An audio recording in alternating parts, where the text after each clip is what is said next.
dalam kitab ini. Ada siapa tanda dah muka surat?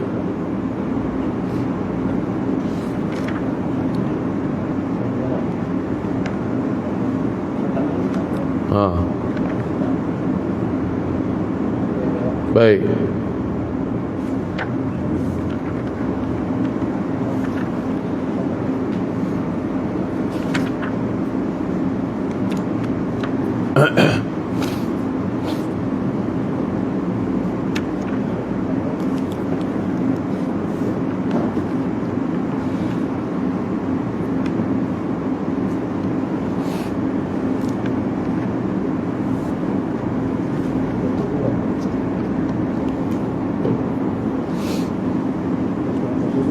Ha?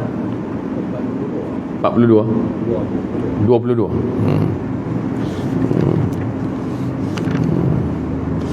22 firman Allah Ta'ala yang tu.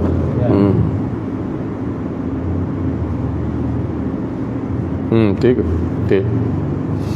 Muka surat 22. Nak baca pada firman Allah Ta'ala yang tu, surah An-Nur. قال المصنف رحمه الله تعالى ونفعنا بعلومه في الدارين آمين يا رب العالمين. Berkata pengarang kitab iaitu Al-Alim Al-Allamah Al-Syeikh Mufti Haji Sa'id Haji Ibrahim rahimahullahu ta'ala, firman Allah Ta'ala, وَالَّذِينَ كَفَرُوا أَعْمَالُهُمْ كَسَرَابٍ بِقِيعَةٍ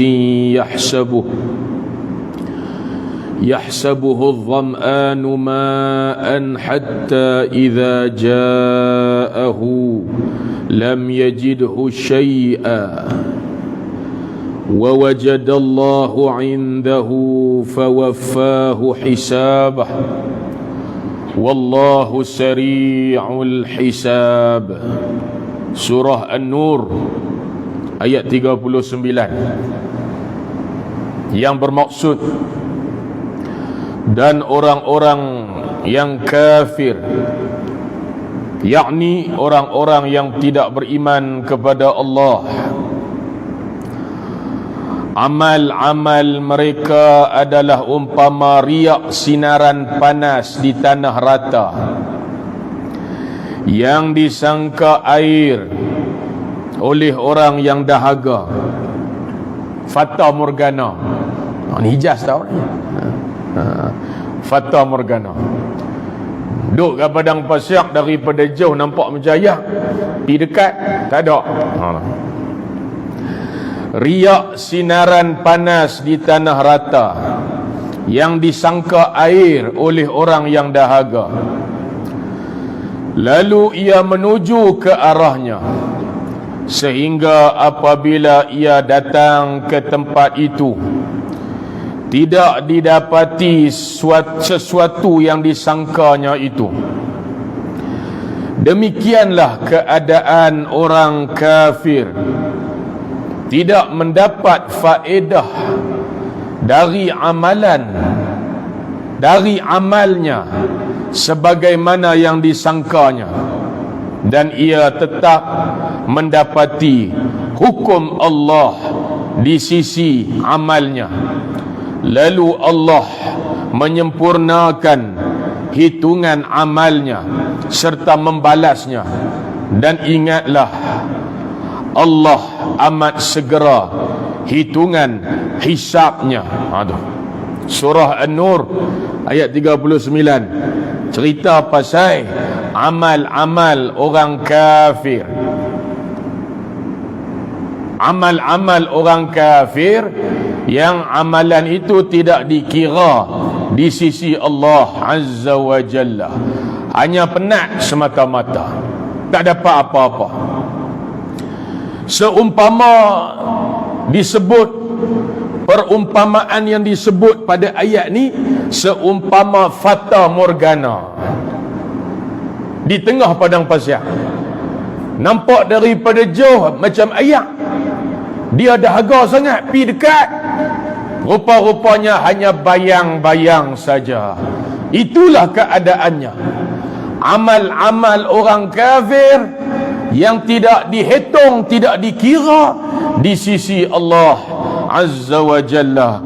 Walaupun amalnya di dunia itu banyak, tapi amalnya menjadi sia-sia.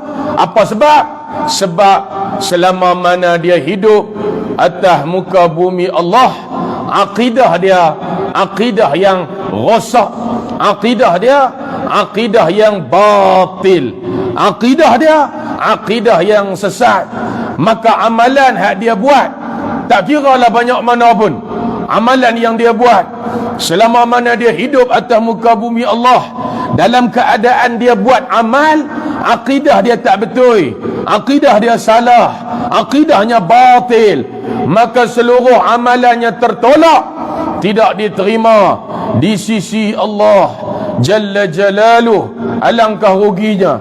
Kerana itu kita hidup atas muka bumi Allah, kita kena jadi orang yang menjaga akidah. Maka nak jaga akidah, ilmu yang berkait dengan akidah, itulah ilmu tauhid. Maka tauhid atau ilmu akidah kena faham elok-elok. Akidah yang satu-satunya akidah yang betul, satu-satunya akidah yang diterima oleh Allah, satu-satunya akidah yang sah adalah akidah Ahlus Sunnah wal Jamaah. Selain daripada akidah Ahlus Sunnah wal Jamaah, semuanya adalah sesat. Dan selain daripada Ahlus Sunnah wal Jamaah, duduk di mana? Selain daripada Ahlus Sunnah wal Jamaah, mereka itu kata baginda Nabi, finnar, semuanya dalam neraka. Hak masuk syurga satu je, macam mana disebut oleh baginda Nabi kita Muhammad sallallahu alaihi wa ala alihi wasallam, lataftariqanna ummati ala 73 firqah, wahidatun fil jannah wa 72 fil nar. Nabi kata apa?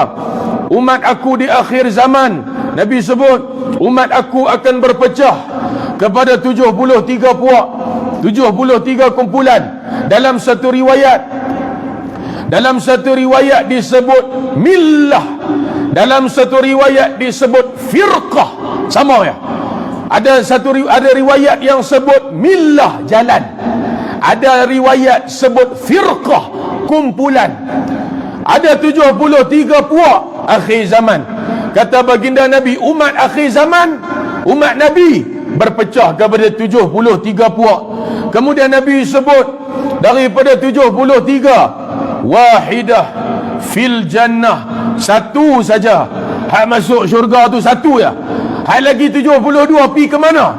Wa thintan wa sab'una fin nar, 72 lagi semua dalam neraka. Maka sahabat bertanya, bila sahabat ridwanullah alaihim ajma'in dengar apa Nabi sebut, sahabat tanya, manhum, siapakah mereka itu ya Rasulullah? Maka Nabi kita menjawab, al-jamaah. Nabi kata al-jamaah. Apa makna al-jamaah? Para ulama mentafsirkan al-jamaah, antaranya para ulama mentafsirkan yang dimaksudkan dengan al-jamaah adalah as-sawadul a'zam, kumpulan-kumpulan umat Islam yang ikut sunnah Rasulullah dan mengikut pegangan sahabat-sahabat, iaitulah yang disebut as-sawadul a'zam, majoriti umat Islam akhir zaman yang berpegang dengan akidah yang sebenar, iaitu akidah Ahlus Sunnah wal Jamaah. Muslimin muslimat yang dirahmati Allah, kerana itu pastikan betul-betul kita berpegang dengan akidah yang sebenar. Maka nak pasti atau tidak kita berpegang dengan akidah yang sebenar, kita kena duduk dalam majlis ilmu yang menghuraikan pasal ilmu tauhid, yang menghuraikan pasal ilmu akidah yang sebenar, iaitu akidah Ahlus Sunnah wal Jamaah. Kalau kita buat banyak amalan, dengan sedekahnya, dengan posanya, dengan zakatnya, dengan hajinya, dengan zikirnya, macam-macam amalan kita buat, tapi akidah kita tak betul, akidah kita rosak, akidah kita salah, maka seluruh amalan kita tertolak, tidak diterima di sisi Allah Azza wa Jalla. Sebab itu kena duduk dalam majlis ilmu. Kata Imam Ibn Ruslan dalam matan Zubat fil ilmi al-fiqhi ala madhhab Syafi'i, kata Ibn Ruslan, wa kullu man bighairi ilmin ya'malu a'maluhu mardudatun la tuqbalu. Setiap orang yang buat amalan tanpa ilmu, dia beramal tanpa ilmu akidah tak ngaji, ilmu fiqh tak ngaji. Siapa buat amalan tanpa ilmu, tanpa bersandarkan ilmu, kata Ibn Ruslan, maka seluruh amalannya tertolak, tidak diterima di sisi Allah Azza wa Jalla. Kerana itu pentingnya kita selalu berada di dalam majlis ilmu. Bertambah-tambah pula majlis ilmu hak kita duduk adalah majlis ilmu fardu ain, yang mana ilmu fardu ain, ilmu yang wajib, tak dapat tidak, ilmu yang wajib atas sekalian orang Islam yang mukallaf untuk mengaji, untuk belajar ilmu fardu